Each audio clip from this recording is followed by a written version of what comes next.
Hello and welcome to 401k University Class 303, Investment Segmentation, or as it's sometimes referred to, Growth versus Value, Large versus Small, What to Make of It All. I am your host, Stephen Lorio, and here we will discuss segmentations given to describe investments.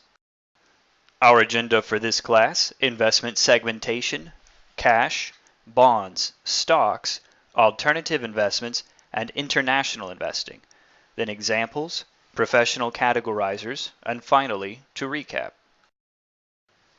Section 1. Investment Segmentation. Understanding what an investment's intent, risk, and potential rewards are is a crucial step before putting money into any investment.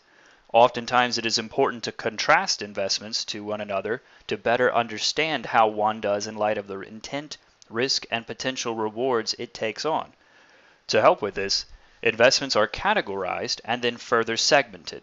We're going to start by giving you some key questions to further segment each of the broad categories of investments we discussed in Class 203, Investment Categories. Earlier we defined 4 broad investment categories. Now we'll briefly showcase segmentation of these categories.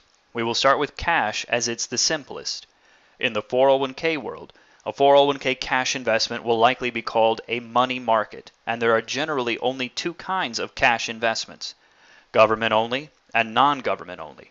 Thus the question here is simply, is my 401k cash investment government only or not?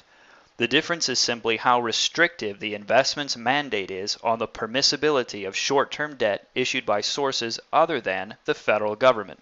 Of the two, non-government only is the more common variety. Government-only money market securities would only permit Treasury bills and federal agency notes. As the name implies, if it isn't issued by the U.S. government or its agencies, it isn't permissible. In contrast, non-government-only money market securities include Treasury bills, federal agency notes, commercial paper, certificates of deposit, and repurchase agreements. That said, both forms of cash investments are considered to be the least risky form of investing common to 401ks. So in either case, when it comes to your 401k, use cash investments when you need to minimize risk because of your age and risk tolerance. But don't use cash just because you are scared. Your use of cash needs to be strategic and not emotional when it comes to 401k investing. Recalling our earlier discussion of bonds in Class 203, Investment Categories, bonds are essentially loans or IOUs. Thus, there are 2 key questions to ask of a bond investment to quickly and efficiently segment it. Number 1, how long is it until I get my money back?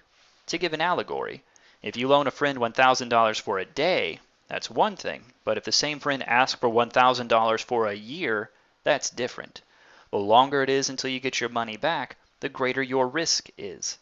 Back to bond investments, this could be because interest rates go against you, and the bond you had for 3% could now instead be earning 5%, thus making your 3% loan less attractive. Or, the greater the opportunity for something to go terribly wrong and make it so you never get your money back. In bonds, the time until you get your money back is measured by maturity, or when a bond pays you back your principal investment. They are generally segmented as short, intermediate, or long-term bonds. While the specific definition of what constitutes short, intermediate, or long is up to the investment itself, generally, a short-term bond has a maturity of 1 to 4 years, an intermediate-term bond has a maturity of 4 to 10 years, and a long-term bond has a maturity of 10 or more years. Question 2. Who am I loaning my money to? This is the deciding factor in terms of repayment risk, or will I get my money back? Pretend your child asks you for $20 to set up a lemonade stand. You think to yourself, wow, how enterprising, and give your child the $20. Your child purchases lemons, sugars, cups, and a pitcher, builds a stand, and gets to work. Then, seeing this, your other child asks for $20. Sighing inwardly, you agree. To be fair, you tell yourself. Hours later, your child returns from a day's work with $25. In contrast, you have to physically catch your other child now on a sugar high from all the soda and candy she bought at the convenience store up the street. After scolding your other child, you manage to recover $10. Knowing who you're loaning your money to is crucial. In example, back to bonds, the United States government and thus government bonds are considered to be without risk in terms of repayment.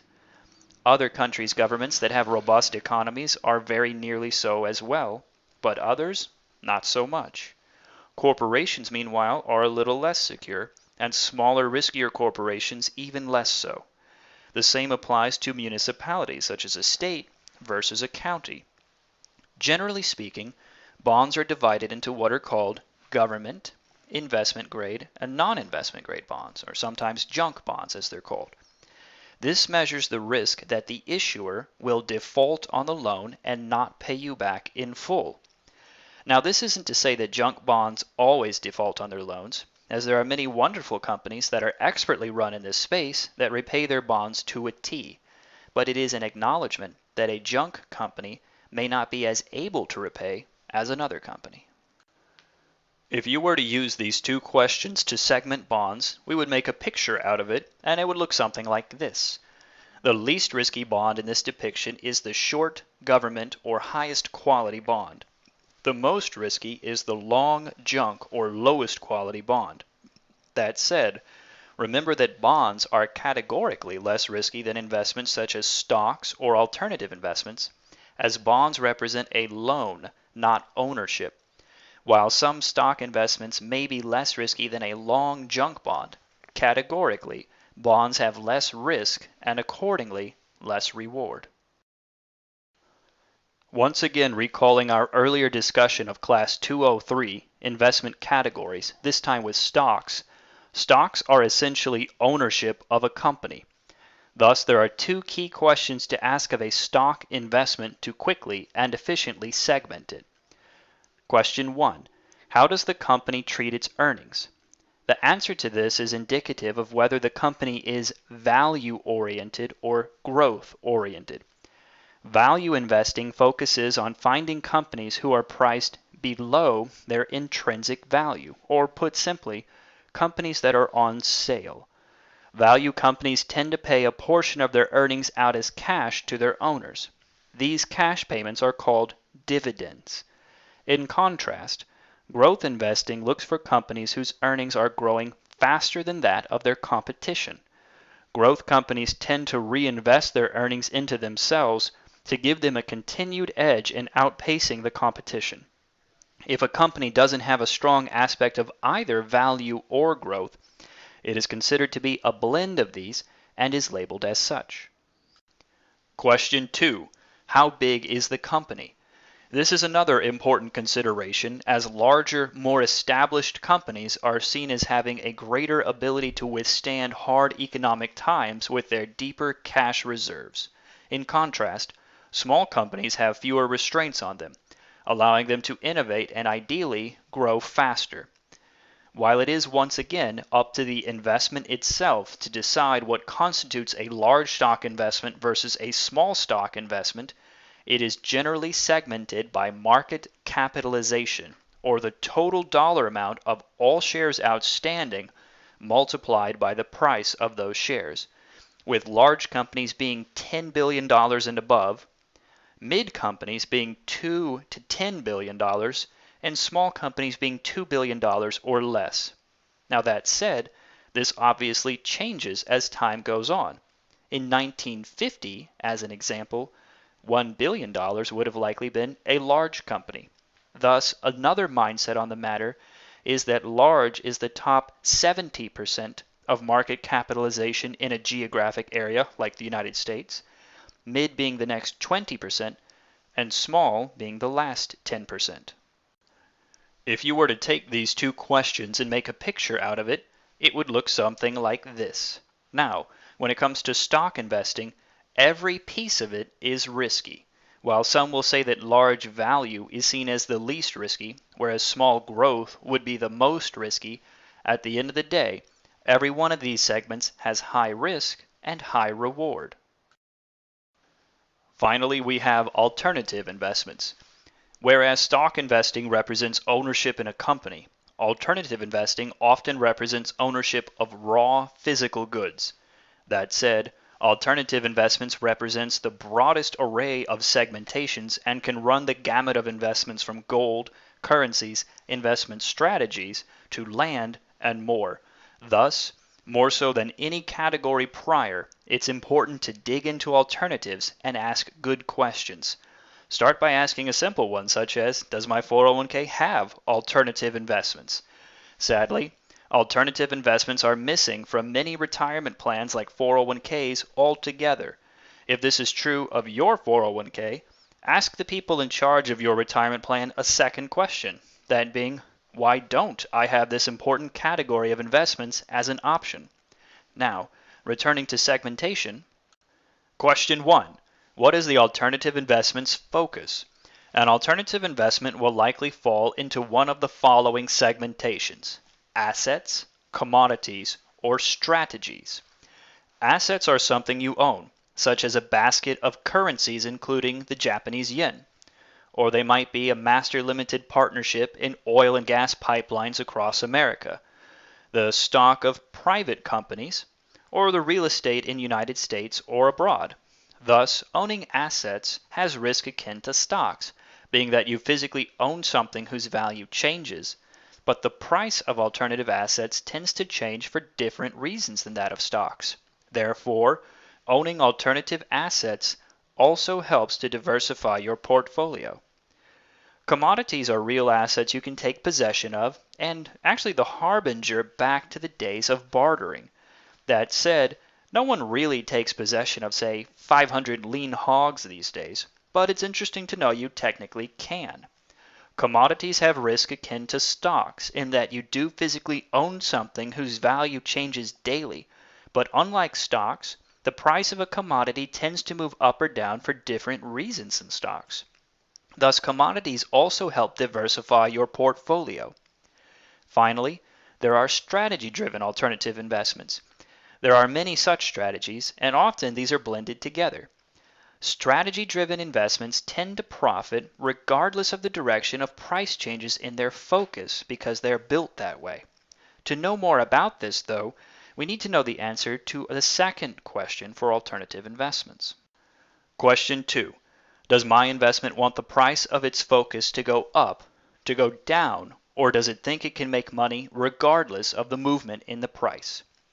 This is another important consideration, as with more sophisticated strategies. It's possible to make money when something goes down in price.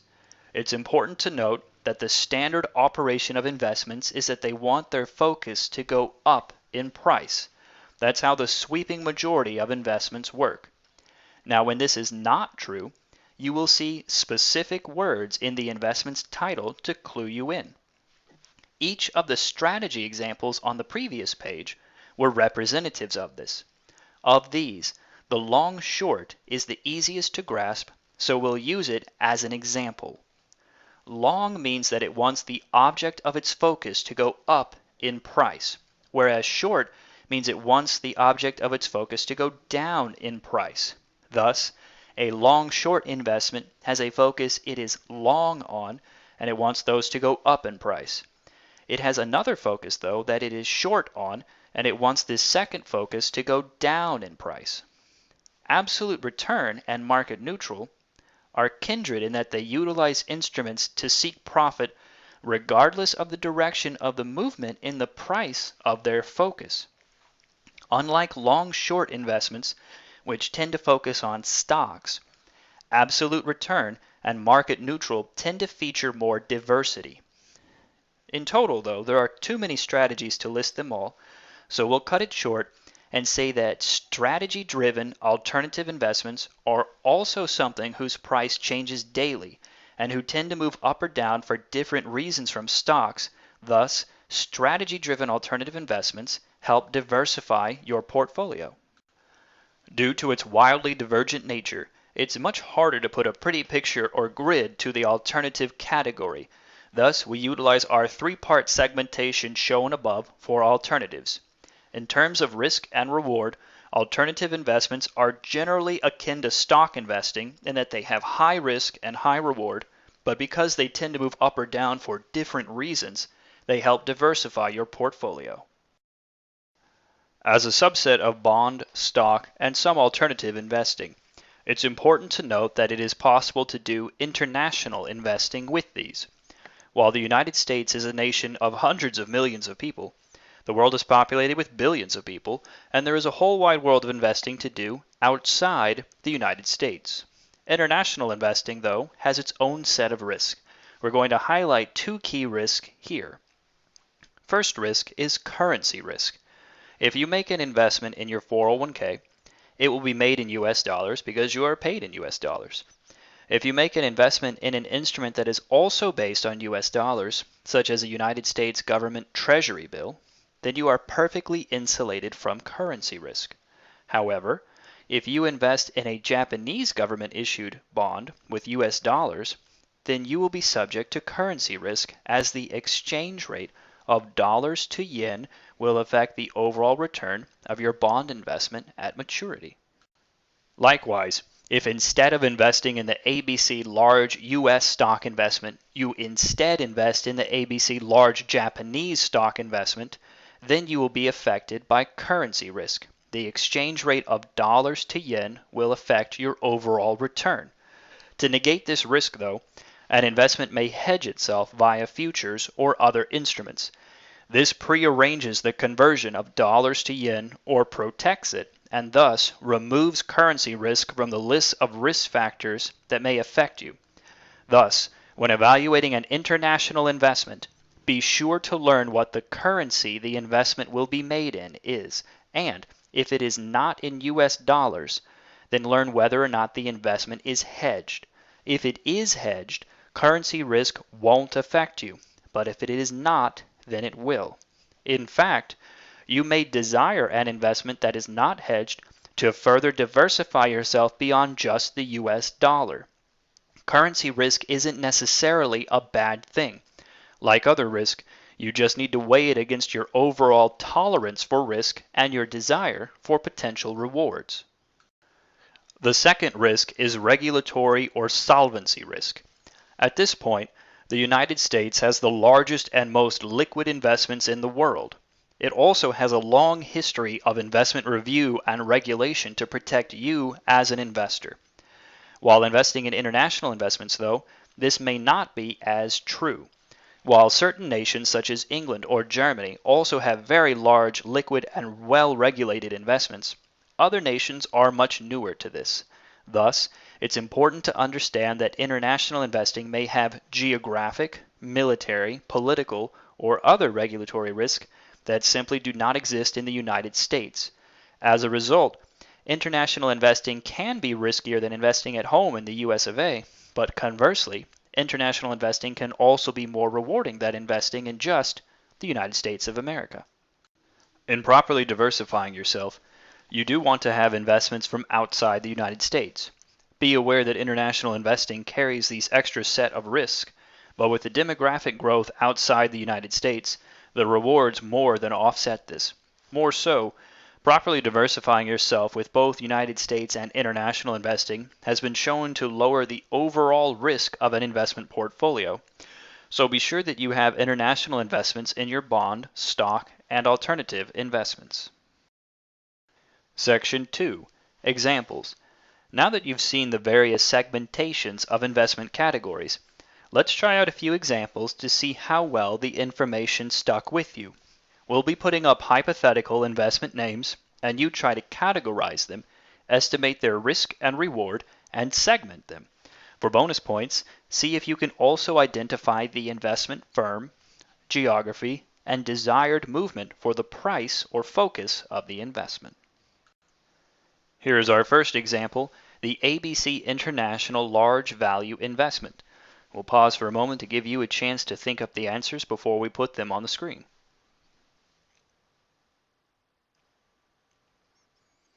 Okay, the category is stock. The risk reward is high. The segment is large value.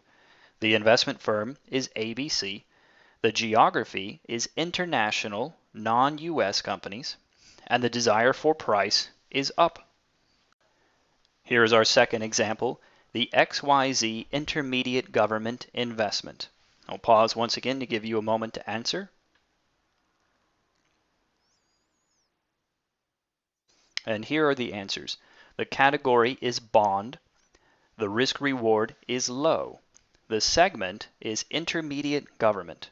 The investment firm is XYZ. The geography is US. And the desire for price is up. It's important to note, though, that most bond investments derive the majority of their returns through their income and not through movement in their price. Here is our third example, the XYZ long-short commodities investment.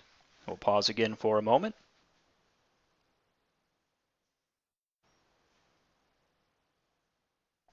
And here are the answers. The category is alternative investments. The risk reward is high. The segment is commodities and strategies. The investment firm is XYZ. The geography is not applicable, and the desire for price is both up and down, hence the long short. This one had 3 trick questions or parts to it. First, it had 2 segments, commodities and strategies. Second, geography is not applicable to commodities as gold is gold no matter where it is in the world. Third, due to its long-short nature, its desire for price is both up and down. Our fourth example, the ABC money market investment. Pause again for a brief moment.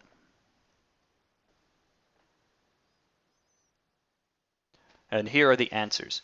The category is cash. The risk reward is minimal. The segment is non-government only. The investment firm is ABC. The geography is US. And the desire for price is flat with a minimal amount of income. Cash investments seek to maintain an even price throughout their history. The return they do provide is from their income. Our fifth and final example, the ABC Global Real Estate Investment. And here are the answers. The category is alternative investments. The risk reward is high. The segment is real assets. The investment firm is ABC. The geography is global, which includes US investments, and the desire for price is up. Section 3. Professional Categorizers. What we have taught you so far will be helpful in better understanding what your investment choices hope to accomplish with their strategies. Understand, though, that this is akin to deriving information about a book by its cover. It's important to know that this is not sufficient to make an investment decision, but rather to gain an understanding of the investment's intents.